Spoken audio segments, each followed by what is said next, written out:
ఏ తండ్రి అయినా తన కుమారునికి 1 పేజీ ఉత్తరం రాయగలడు, 2 పేజీలు ఉత్తరాలు రాయగలడు, 3 పేజీలు ఉత్తరం రాయగలడు. కానీ మన తండ్రి భూమి మీద ఉన్నంత కాలము మనం వెళ్ళే మరో లోకం కోసం 66 పుస్తకాలలో ఆదికాండం నుంచి ప్రకటన గ్రంథం వరకు లక్షలాది వచనాలను, మాటలను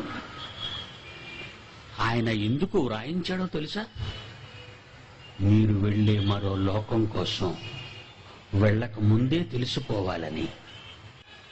ప్రియులారా, ఈ లోకంలో పుట్టినంత వరకు మనం మరో లోకానికి వెళుతున్నామన్న సంగతి నీకు తెలీదు, నాకు తెలీదు. ఏమంటారు? సూర్యుడు, చంద్రుడు, నక్షత్రాలు, పంచభూతాలతో మిళితమైన ఒక మహా విశ్వంలో పడుతున్నామన్న సంగతి పుట్టక ముందు మనకు తెలియదు.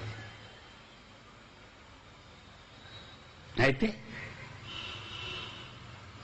చనిపోక ముందు పుట్టి 60-70 ఏళ్లు బ్రతికి చావుకు దగ్గరైన కొద్దీ మనం మరో లోకానికి వెళుతున్నామన్న సంగతి అర్థం కావటం లేదు.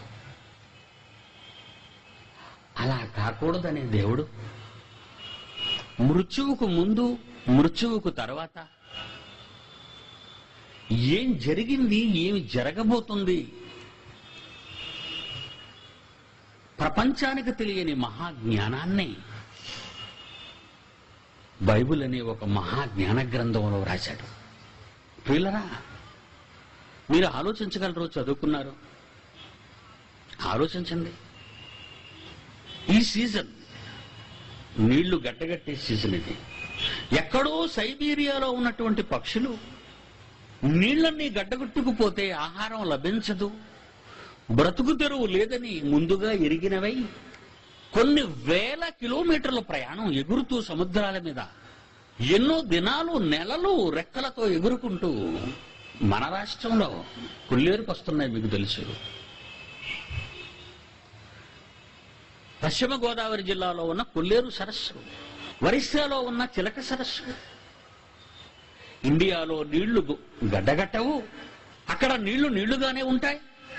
అందులో మనం ఆహారం సంపాదించుకుంటాం, మనం బ్రతుకుతామని ఇక్కడకు వచ్చి కొన్ని నెలలు తమ జీవితాన్ని గడుపుతూ గడిపే ఈ జీవితంలో గుడ్డులను పెట్టి పిల్లలను చేసి ఆ పిల్లలను పెద్దవిగా చేసుకుంటూ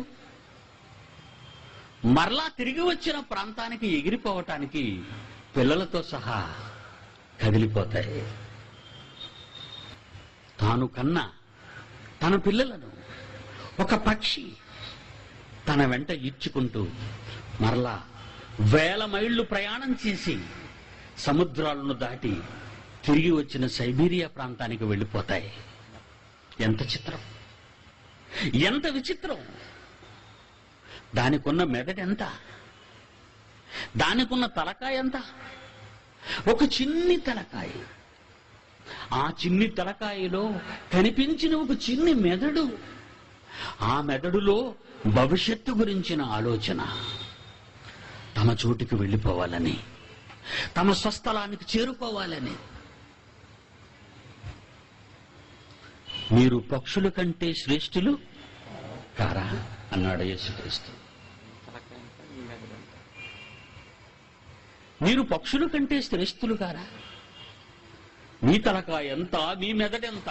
కానీ మనం మర్చిపోయాం, చాలా సంగతులు మర్చిపోయాం, చాలా వాస్తవాలను మర్చిపోయాం మనం. నరులారా తిరిగి రండని ఎక్కడో విన్న శబ్దం, ఎప్పుడో విన్న శబ్దం, ఎప్పుడో సండే స్కూల్లో విన్న శబ్దం. నరులారా తిరిగి రండి, తరతరములకు నీకు నివాస స్థలము నేనే అని చెప్పిన ఒక గొంతు వినపడుతుంది బైబిల్లో. తరతరములకు నేను మీకే నివాస స్థలము, నరులారా తిరిగి రండి. ఇంత శ్రేష్టమైన మానవ ఆకారాన్ని, జీవితాన్ని కలిగిన నువ్వు భవిష్యత్తు జ్ఞానాన్ని లోపించి 60-70 ఏళ్ల కోసం రోగాలు పోవాలని, కోర్టులో గెలవాలని, పిల్లలు పుట్టాలని, ఇల్లు కట్టాలని ప్రార్థనలు చేయించుకుంటూ సాక్ష్యాలు చెబుతూ దేవునిలోకి వచ్చానని అంటున్నావు ఈరోజు నువ్వు. ఆలోచించండి. ఇదే నా జీవితం, ఇందుకేనా మనం వచ్చింది, ఇందుకేనా దేవుడు నిన్ను పుట్టించింది? నువ్వు బ్రతకడానికా నిన్ను పంపించాడు ఇక్కడికి? నువ్వు పుట్టక ముందు చెట్టు మొలిచింది తెలుసా? అది పూత పూసింది, కాయలు కాసింది, పళ్ళుగా మలిచింది. ఎందుకు? దానికెందుకు పళ్ళు? మామిడి చెట్టుకెందుకు పళ్ళు? కొబ్బరి చెట్టుకెందుకు కాయలు? మొక్కకెందుకు పువ్వులు? సూర్యునిలో ఎందుకుంది మండే గుణం? సూర్యునిలో ఎందుకుంది వెలుగు? మేఘాలు ఎందుకు? వర్షాలు ఎందుకు? సముద్రాలు వేడెక్కడం ఎందుకు?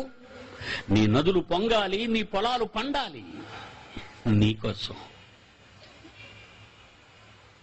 ప్రకృతి ఉన్నది నీకోసం. వాటికి జ్ఞానం ఉంది. తమను నిర్మించిన దేవుని సృష్టికర్త కార్యాన్ని నెరవేర్చటానికి, తమను కలిగించిన దేవుని ఇష్టాన్ని భూమి మీద నెరవేర్చటానికి ఈ నేల తిరుగుతుంది, ఈ ప్రకృతి భ్రమిస్తుంది, పరిభ్రమిస్తుంది. వీటికంటే శ్రేష్టమైన జీవితాన్ని కలిగిన నీవు, దేవుని స్వరూపము, దేవుని పోలిక కలిగిన మానవుడు, దేవుని కోసం బ్రతకని పరిస్థితి. పండిచ్చిన చెట్టు నీ నుండి ఏమీ కోరుకోలేదు, పువ్వుచ్చిన మొక్క నీ నుండి ఏమీ కోరుకోలేదు, ప్రకాశిస్తున్న మండుతున్న సూర్యుడు మీ నుండి ఏమీ కోరుకోలేదు. దాత, ప్రేమదాత, గివింగ్, త్యాగమూర్తి. ఎంత మంచి క్యారెక్టర్ ఉంది ప్రకృతికి. అంత క్యారెక్టర్ ఎందుకుందో తెలుసా? నిన్ను బ్రతికించటానికి అవి బలవుతున్నాయి. ఒక జంతువు తెగిపోతుంది తల అంటే నీకు మాంసాన్ని ఇవ్వాలని. ఒక పక్షి తెగిపోతుంది దాని గొంతు అంటే నీ నాలుకకు అదొక రుచిని కలిగించాలని, నీ ఆకలిని తీర్చాలని. మాంసకృతులను ఇచ్చి నీ శరీరంలో ఉన్న కొలెస్ట్రాల్ను పెంచాలని, నీ బ్రతుకు పండించాలని. ఆకుకూరలు, కాయగూరలు ఇవన్నీ ఎందుకు పండాలి? ఎందుకు నీ కోసం బలి కావాలి? యేసు లోకానికి వచ్చి తన ప్రాణాన్ని శిలువలో అర్పించి తన బ్రతుకునే పణంగా మీకోసం బలి చేశాడే. ఏం కోరుకున్నాడు మీ నుండి? నేను మీ నిమిత్తము నా ప్రాణం పెట్టి ఉన్నాను గనుక మీరును మీ సహోదరుల నిమిత్తం ప్రాణము పెట్టబద్దులై ఉన్నారు అని చెప్పటానికి చేసి చూపించాడు. ఏవి నేర్చుకున్నది ఈ క్రైస్తవ్యం ఈరోజు? మోకరిస్తే చాలు దేవుడా నువ్వు నాకేమిస్తావని అడుగుతున్నాడు. మరలా ఉన్నవి, ఇంతవరకు ఇచ్చినవి, నీవు పుట్టక ముందే ప్రకృతిని కలిగించినవి, ఇవన్నీ నీకివ్వగా ఇంకా ఏదో కావాలనే తపన, ఇంకా దేవుడు నాకేదో ఇవ్వలేదనే వేదన. అంటే నీకే పని లేదన్నమాట. ఇక నువ్వు దేవుని కొరకు చేయవలసిన పని ఏమీ లేదన్నమాట. మనిషి బ్రతుకులోని పరమార్థాన్ని అర్థం చేసుకోలేదు. ఎందుకు పుట్టించాడో నిన్ను ఈ లోకమందు నీవు అర్థం చేసుకోలేదు సోదరా. ఆయనకు నీ మీద ఎన్నో ఆశలున్నాయి, ఎన్నో కలలున్నాయి, నువ్వు పండించాలి. ఎప్పుడు నా మనసు కలతతో నా తండ్రి నాకు ఇది ఇవ్వని అడుగుతున్నావే కానీ నిన్ను కన్న తండ్రి మనస్సేంటో ఏ రోజైనా నీవు ఆలోచించావా?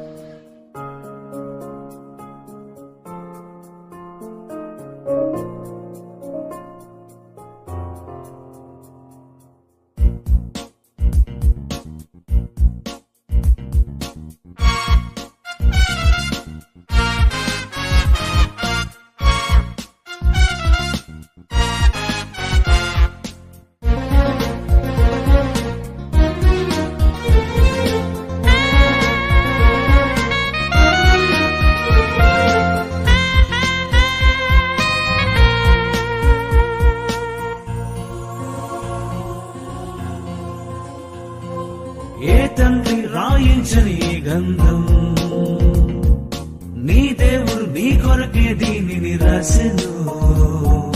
నీకు చెప్పాలని, తన మనసు తెలియాలని, నీకు చెప్పాలని, తన మనసు తెలియాలని, నీ తండ్రి నీ కొరకు రాసిన స్వర్గలేఖ, నీ తండ్రి నీ కొరకు రాసిన స్వర్గలేఖ.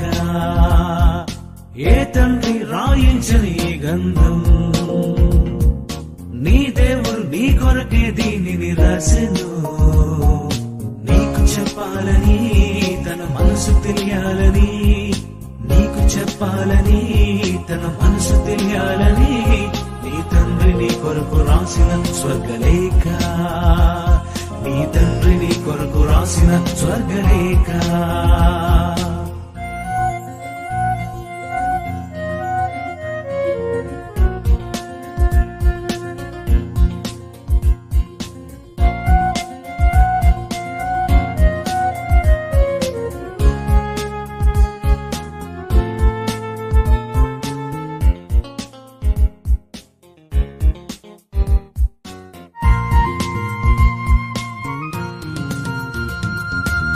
ప్రవక్తలను పంపి, అపోస్తులను పంపి, ప్రేరణతో పరిశుద్ధాత్మ వ్రాయించెను. ప్రవక్తలను పంపి, అపోస్తులను పంపి, ప్రేరణిచ్చి పరిశుద్ధాత్మ వ్రాయించెను.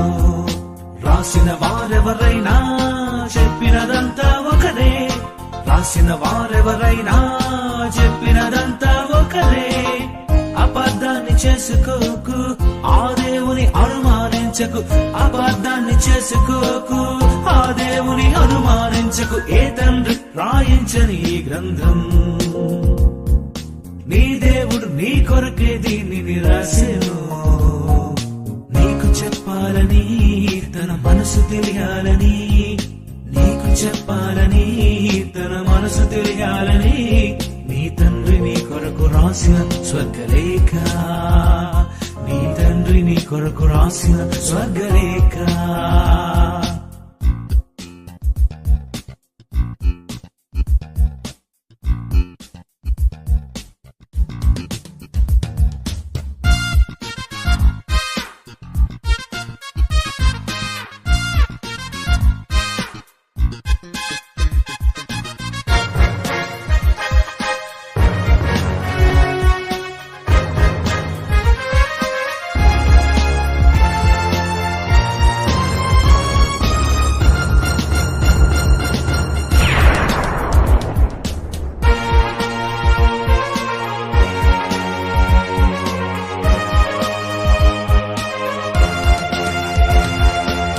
యేసును పంపించి, తన ప్రేమను చూపి, పరలోకం నీకివ్వాలని అర్పించెను. యేసును పంపించి, తన ప్రేమను చూపి, పరలోకం నీకివ్వాలని అర్పించెను. నువ్వు చేసిన పాపముకే ఆ యేసును అర్పించెను. నీ కోరిక తెలుసుకునే ఈ సృష్టిని కలిగించెను. ఇంత మంచి తండ్రి ఉంటే భూమి మీద నువ్వు చూపించు, ఇంత మంచి తండ్రి ఉంటే భూమి మీద నువ్వు చూపించు. ఏ తండ్రి రాయించని ఈ గ్రంథం, నీ దేవుడు నీ కొరకే దీనిని రాసెను. నీకు చెప్పాలని, తన మనసు తెలియాలని, నీకు చెప్పాలని, తన మనసు తెలియాలని, నీ తండ్రి నీ కొరకు రాసిన స్వర్గలేఖ, నీ తండ్రి నీ కొరకు రాసిన స్వర్గలేఖ, నీ తండ్రి నీ కొరకు రాసిన స్వర్గలేఖ, నీ తండ్రి నీ కొరకు రాసిన స్వర్గలేఖ.